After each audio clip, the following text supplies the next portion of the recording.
In the quiet moments after a battle that would change the course of history, a victory was won.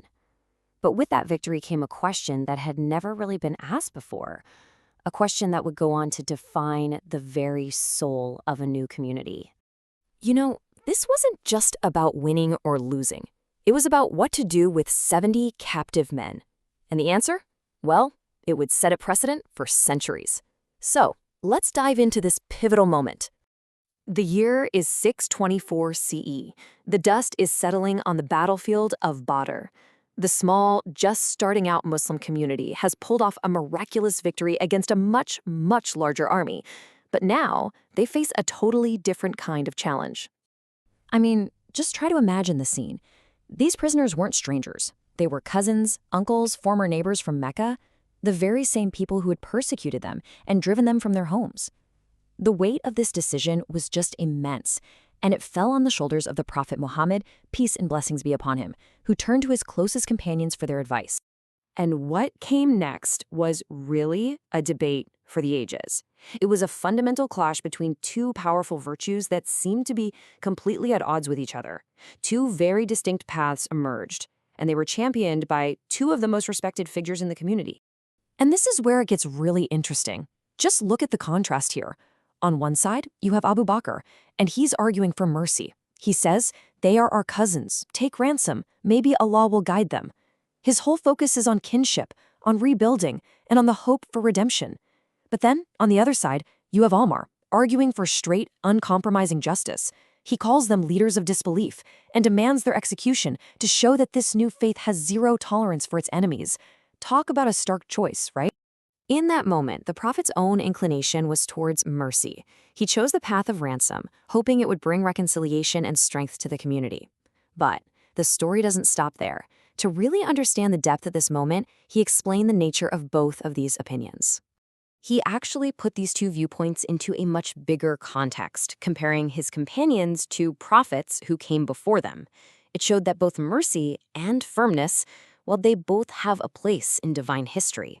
He compared Abu Bakr's gentle heart to that of Prophet Abraham, who, even when he was faced with disobedience, still appealed to God's forgiveness for his people.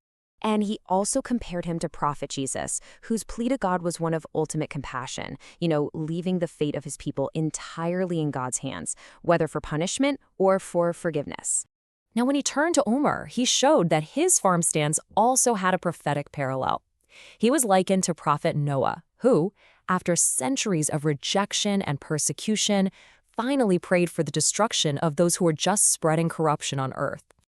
And the second parallel was to Prophet Moses, who prayed against the terrible tyranny of Pharaoh, asking God to destroy his power.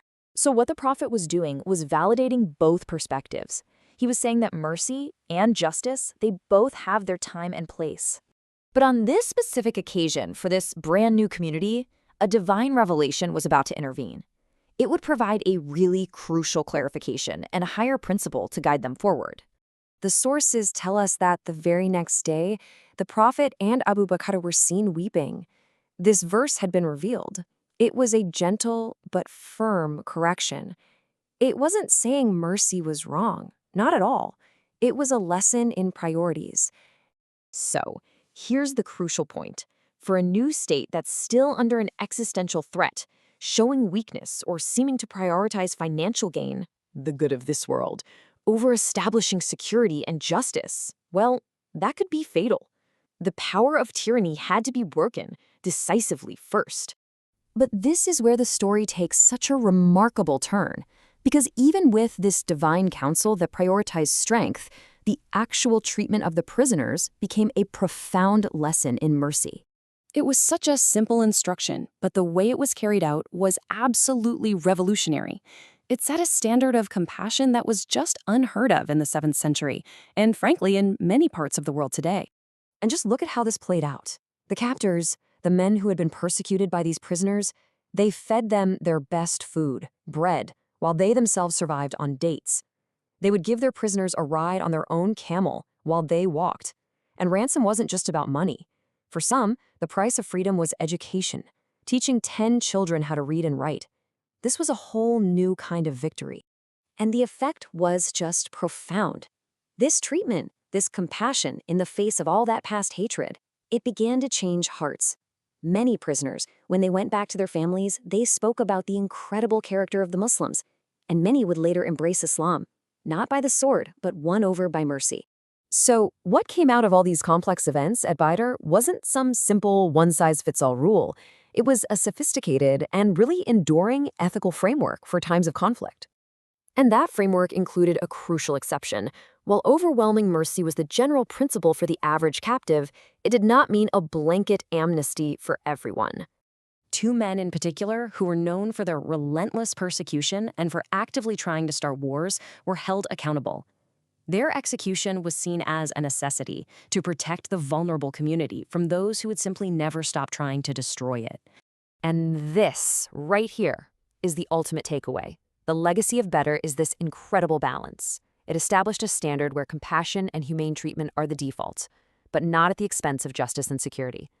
It makes a clear distinction between an ordinary soldier and an unrepentant war criminal. It really leaves us with a powerful question to think about. In a world that is still grappling with the rules of engagement and the treatment of prisoners of war, what can we learn from this nuanced approach that tries to balance the hope for redemption with the absolute necessity of protecting peace?